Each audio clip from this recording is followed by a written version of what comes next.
சிவாய நம. திருச்சிற்றம்பலம். ஞானாசிரியராகவும் ஞான குருவாகவும் எம்மை வழிநடத்தும் நம்பி ஆரூரர் திருவடிகளையும் அண்ணாமலை பெருமான் திருவடிகளையும் மனம் மொழி மெய்களால் வணங்கி இன்றைய ஞான சிந்தனையில் உண்மை விளக்கம் என்ற நூலில் இருந்து 2வது பாடலை சிந்திக்க இருக்கின்றோம். நாம ஏற்கனவே சிந்தித்த பாடல், ஒரு மாணவன் குருநாதரிடம் சென்று பொய்காட்டி பொய்யகற்றி போதானந்த பொருளாம் மெய்காட்டும் மெய்கண்ட தேவநாயனாரே, உங்கள் திருவடிகளுக்கு ஒரு விண்ணப்பம். எனக்கு சில சுத்த வினாக்கள் இருக்கின்றது. அதை எனக்காக நீங்கள் தீர்த்து அருள வேண்டும் என்று விண்ணப்பமாக வைத்ததை நாம் பார்க்கின்றோம்.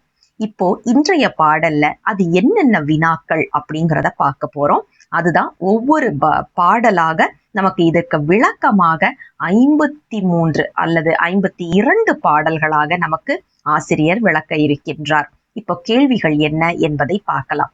இந்த பாடல் நமக்கு வகையாக அமைத்து கொடுத்திருக்கின்றார்.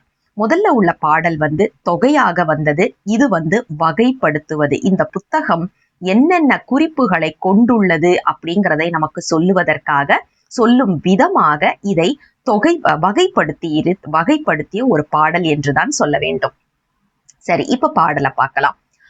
ஆறாறு தத்துவம் ஏது, ஆணவம் ஏது, அன்றேதான் மாறா வினை ஏது, மற்ற இவற்றின் வேறாகா நான் ஏது, நீ ஏது, நாடன் நடம் அஞ்செழுத்து தான் ஏது, தேசிகனே சாற்று.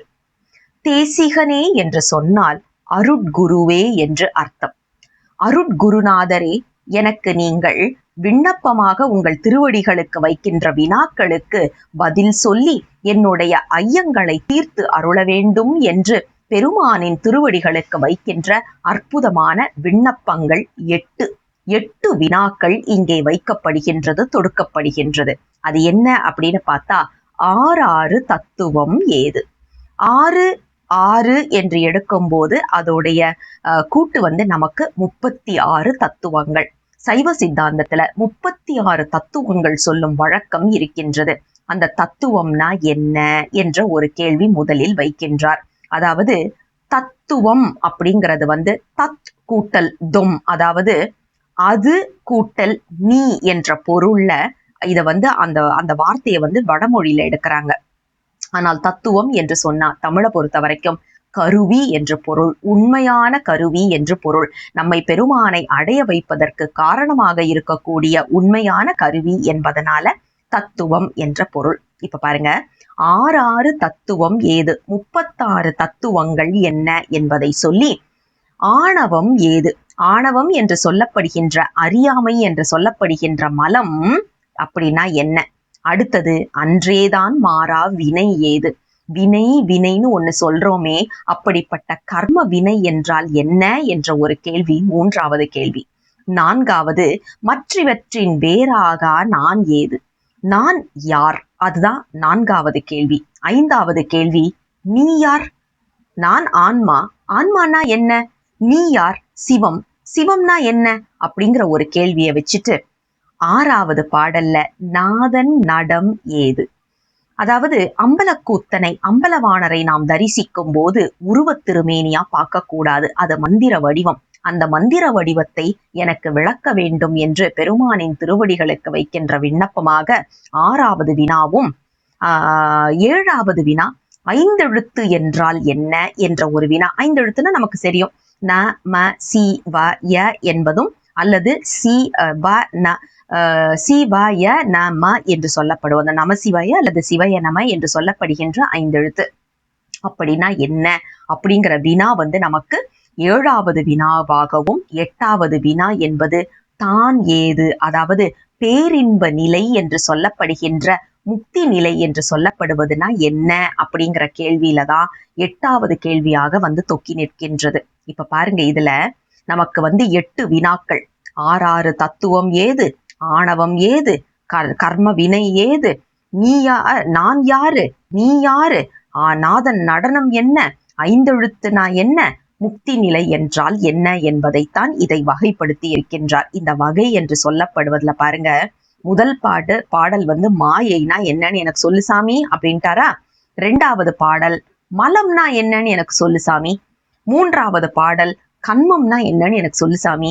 நாலாவது பாடல் ஆன்மானா யாரு சாமி. அஞ்சாவது பாடல் குருவே சிவம் சிவமே குரு, நீ யாரு சாமி. சிவம்னா என்ன, குருனா என்ன சாமி அப்படிங்கிற ஒரு கேள்வியை கேட்டுட்டு 6 நடனம்னா என்ன, எதுக்காக நீ ஆடிக்கிட்டு இருக்கிற, அங்க கால் மாத்தி ஆடலையா, அதை பண்ணலையா இதை பண்ணலையான்னு ஒரு கேள்வி வருதே, என்னத்துக்கு நீ ஆடிக்கிட்டு இருக்கிறன்ற ஒரு கேள்வியை கேட்டு, இந்த 5 எழுத்து சொன்னாதான் முக்திங்கிறாங்களே, அப்படின்னா அந்த 5 எழுத்து என்ன, சரி 5 எழுத்த நான் சொல்றேன், முக்தி அடைவேன்னு சொல்றாங்களே, முக்தினா என்ன அப்படிங்கிற 8 கேள்விகளை தொடுத்து நிற்கின்றார் இங்கே நமக்கு ஆசிரியர். இது எப்படின்னா நமக்கு வந்து திருமந்திரத்துல 2146வது பாடலை பார்த்தீங்கன்னா ஆகின்ற 96 என்று சொல்லி ஆரம்பிக்கின்ற ஒரு பாடல். இதுல வந்து நமக்கு ரொம்ப அழகா சொல்லுவாரு, 36 தத்துவங்கள் நமக்கு இருக்குன்னு தெரியணும், அதை கடந்து போனாதான்ப்பா உனக்கு முக்தி கிடைக்கும் அப்படிங்கிற ஒரு குறிப்பை நமக்கு வந்து திருமந்திரத்துல சொல்லி அருள் செய்யறதை நாம பார்க்க முடியும்.